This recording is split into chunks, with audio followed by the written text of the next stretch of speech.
اعوذ باللہ من الشیطان الرجیم بسم اللہ الرحمن الرحیم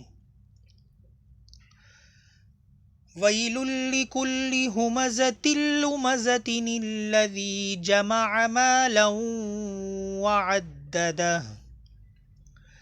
یحسب ان مالہ اخلدہ کلا لینبذن فی الحطمة وما ادراک ما الحطمة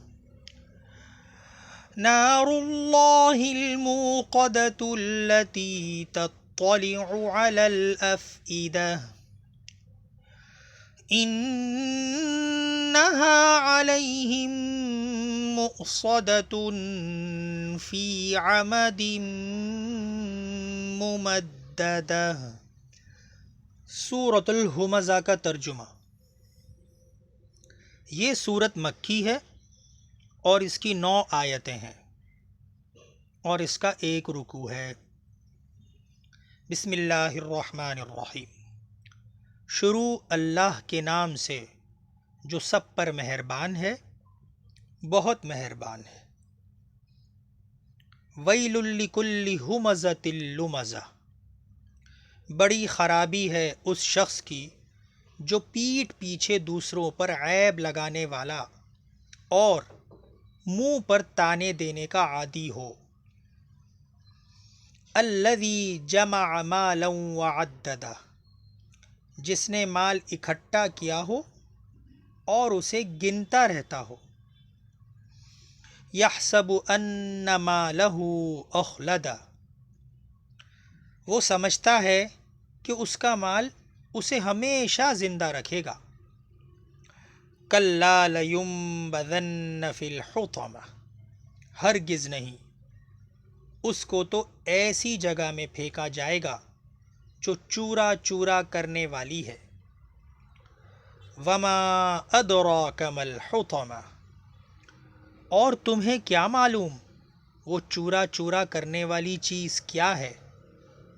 نار اللہ الموقدہ، اللہ کی سلگائی ہوئی آگ۔ التی تطلع علی الافئدہ، جو دلوں کو جا چڑھے گی۔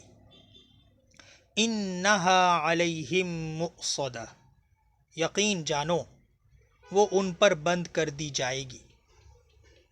فی عمد ممددہ، جبکہ وہ آگ کے لمبے چوڑے ستونوں میں گھرے ہوئے ہوں گے۔ سورۃ الہمزہ کی تشریح۔